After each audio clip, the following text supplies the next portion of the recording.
Welcome back to Inside Sources. Want to have a quick discussion on Nigeria, Mr. Donald Trump, and a new trade order, a new world trade order, which is what it has become.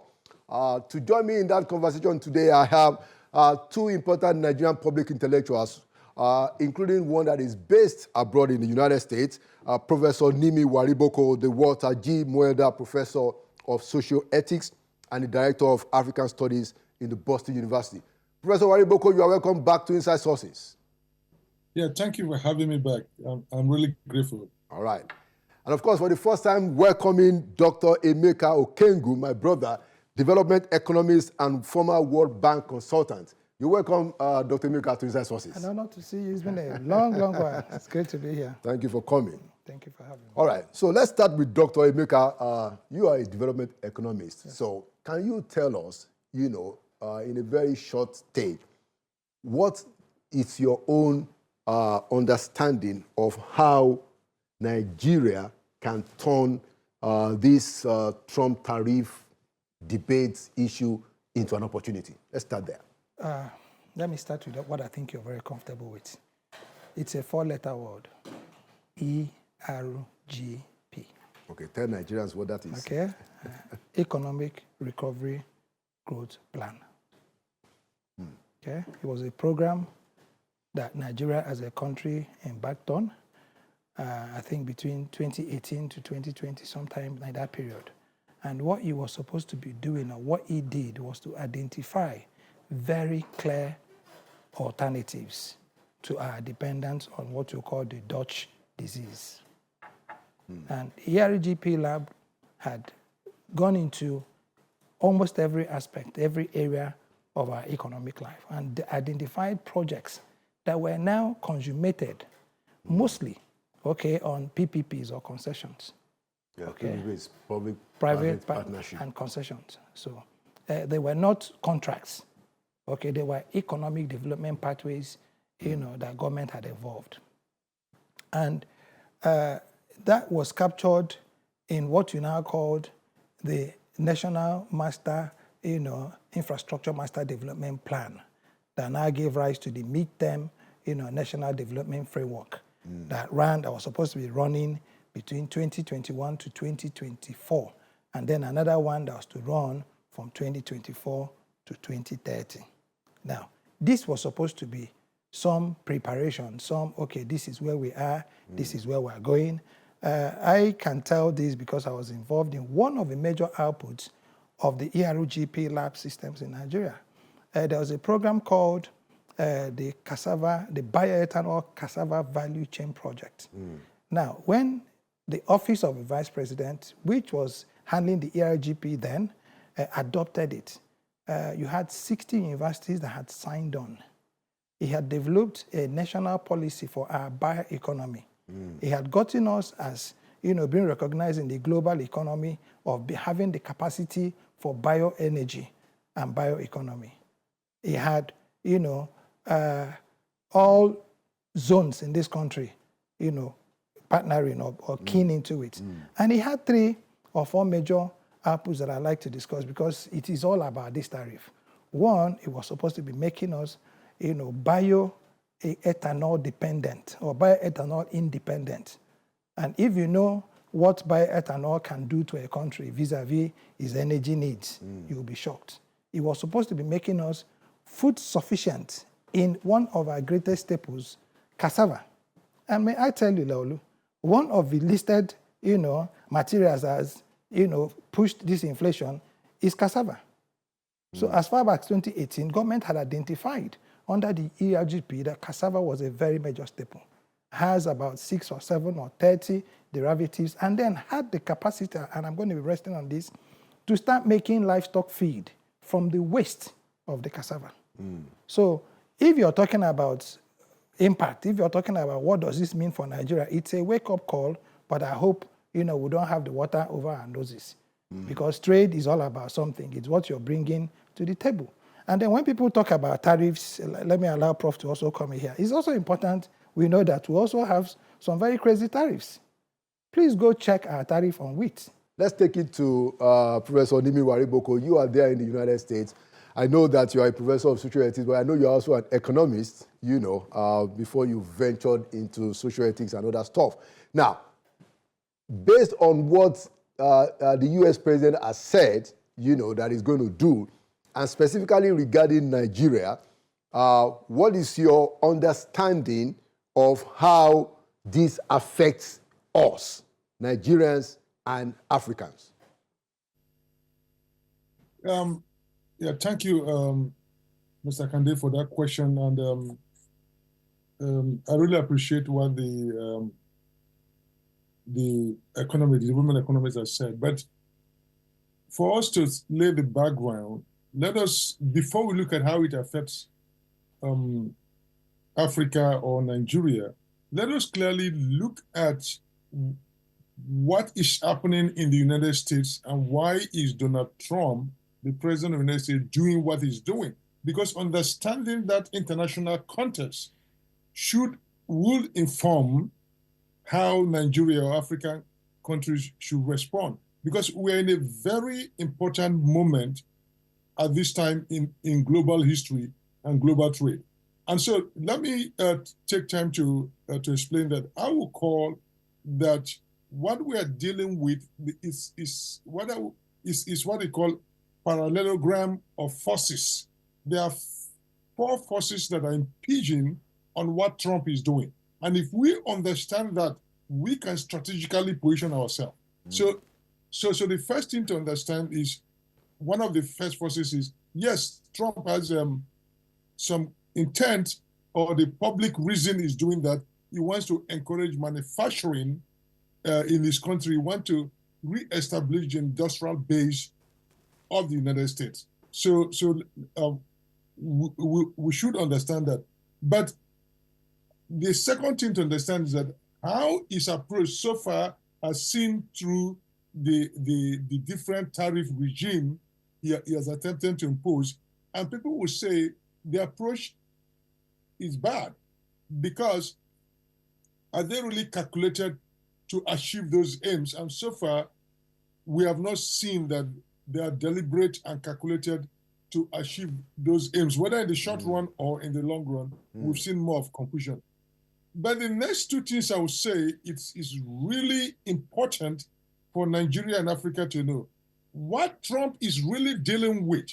Anybody who is familiar with international monetary system, trade and payment system, at least for the past 400 years, what Trump is dealing with, and which many people have ignored, is what was called in the 40s and 50s, is what they call the Tariffs dilemma. Tariffs is T-R-I-F-F-I-N, Tariffs dilemma, which means that once a country owns the global reserve and vehicular currency, as the dollar is the global currency of the world, you have to open your economy and suffer deficit for the world to function. And so that is the paradox of the Tariffs dilemma, that your ability to become the issuer of the global currency and a place where everybody keeps their national savings, you have to suffer deficit. And so America is caught in that dilemma. If you want to keep dollar as a reserve, then you have to do this, open your economy. So what Trump is doing, in a sense, he has seen the pain of that Tariffs dilemma, which economists said decades ago that it was going to happen, and which also in my book, 2008 book, I said, God and Money, about the global monetary system. I said that was going to happen. So Trump finally realized, wait a minute, we can't do this anymore.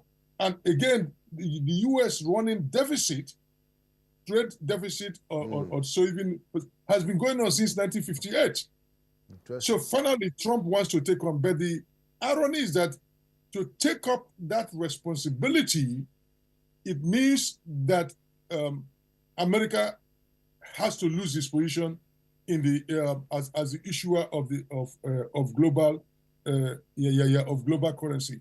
So that is what America is dealing with. And in the midst of that, we also have what they call international power transition theory. And I've looked at the history. Anytime a rising power accumulates so much trade surplus, and it's a place to overtake the next power. We see this kind of things happen. Britain went through it, and before Britain, Portugal and Spain. Interesting. So Trump is fighting a war. Perhaps eventually he's going to lose because China is a rising power, and that's why the fight is really against China. And therefore, when China achieves his position, he's going to impose his currency as a global reserve currency, right?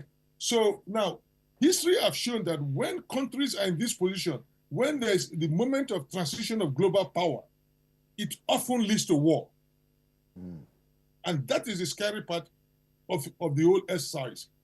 That people have forgotten that they've forgotten their history, that when country economic power and the global reserve system and the global currency is in a position to change, what happens? Britain went through that, and part of it went to the First World War.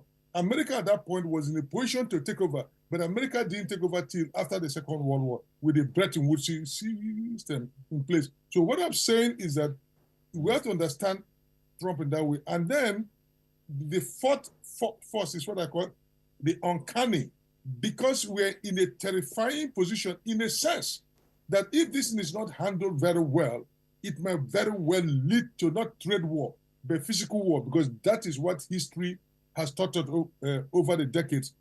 But do we need to get there? No. We can manage that. So I wanted to put that as a credit that what we are dealing with Trump is not a regular trade war or tariff.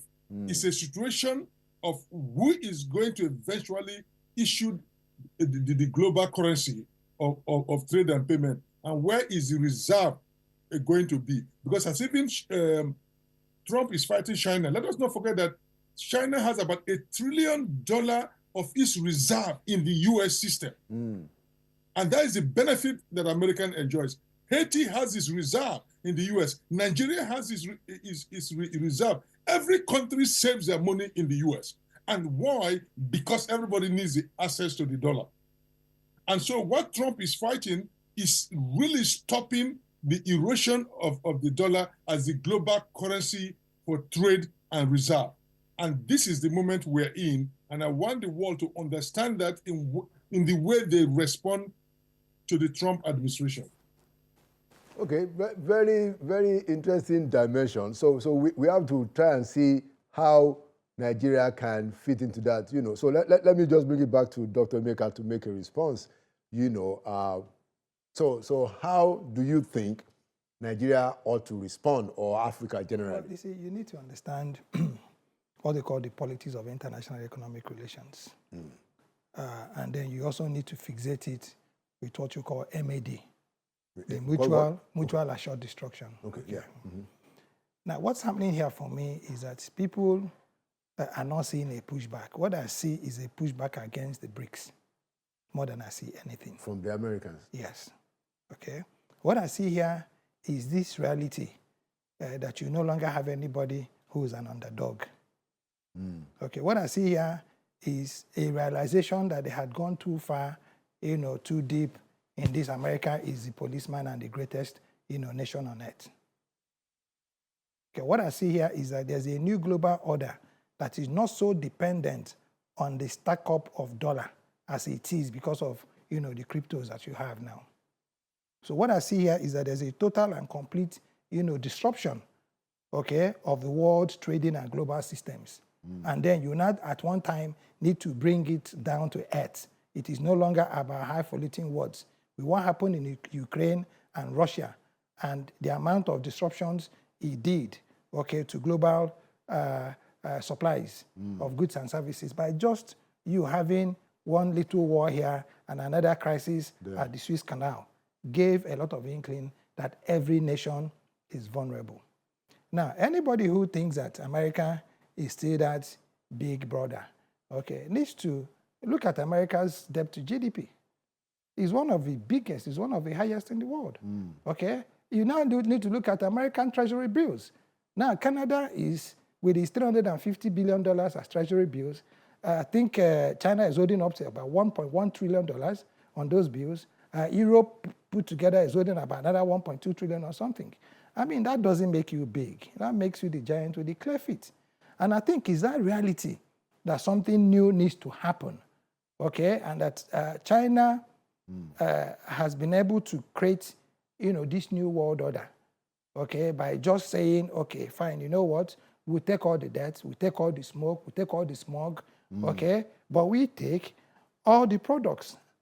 Now, in the past 2, 3, 4, 5 days, I don't know if you've been following it, a lot of everything you thought, was upper class is being traded in the internet for $10, from the Louis Vuittons to whatever.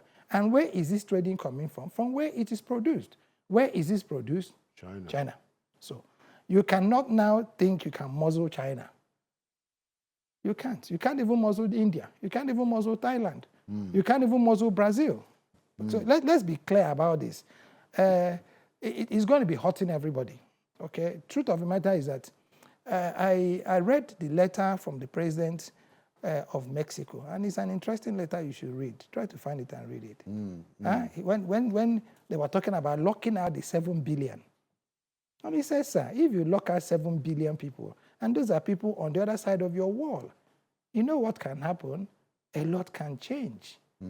All right? That is So, Americans locking out. yes, because, I mean, when you're playing this big brother thing, what's important for you and for us to know, that's what I started with, what I know you were part of, and what you said to Nigerians, is ERGP. So that every nation now, and part of what do you do tariffs, is also to protect, your local industry right. and your productivity.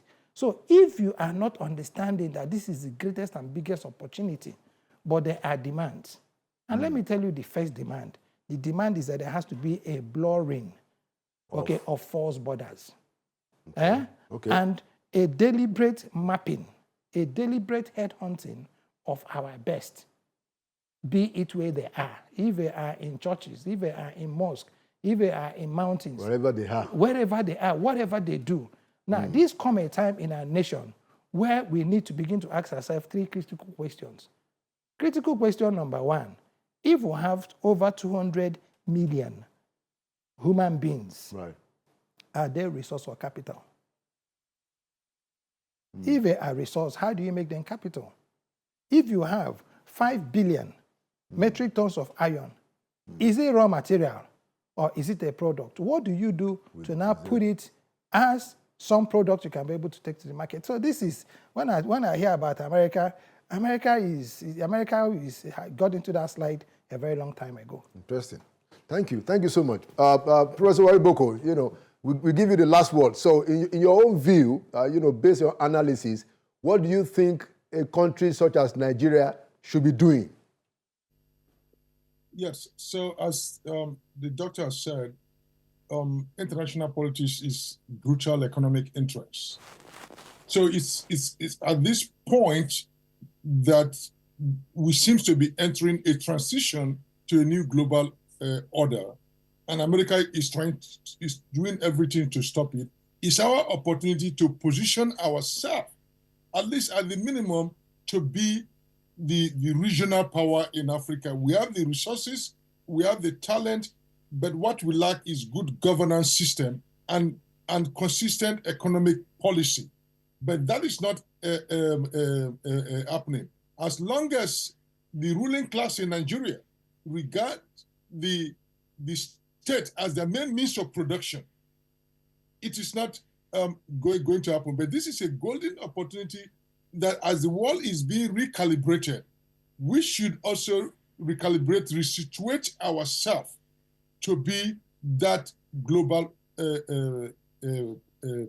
power, right?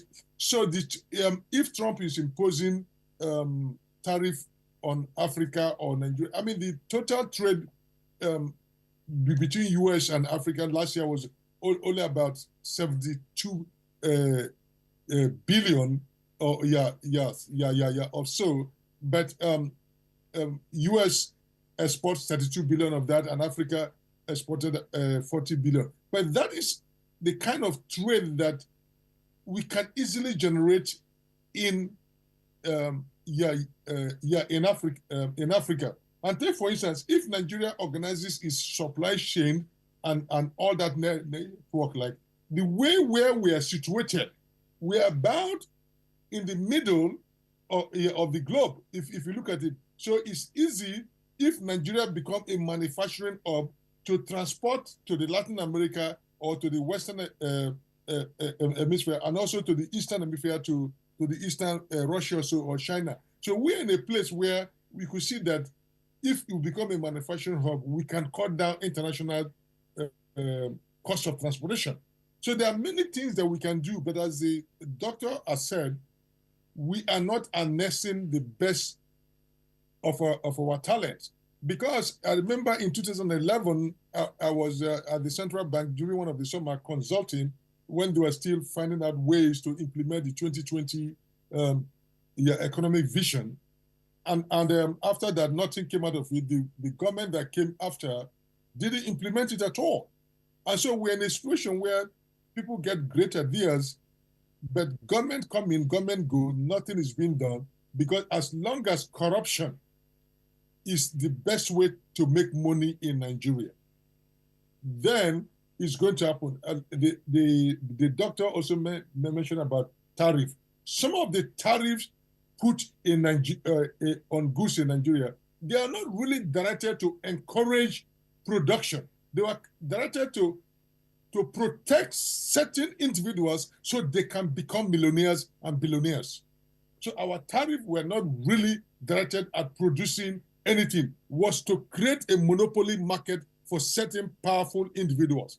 And we need to call this out. So the tariffs are there, the people are paying the higher prices, but it's not growing the economy. It's making few people richer and richer. And so with that kind of approach, I don't think Nigeria is ready for the moment we are in. Thank you so much, Professor Nimi Warigboko, for your contributions. And thank you so much, Dr. Emeka Okengu, for your contributions also. Pleasure. Thank you so much. And there you have it. It's a wake-up call. This new world order is a wake-up call. It's an opportunity, and it's a time for us to get our hearts together. Thank you for watching Inside Sources today. My name is Laolu Akonde, and by the grace of God, I'll see you at the next edition.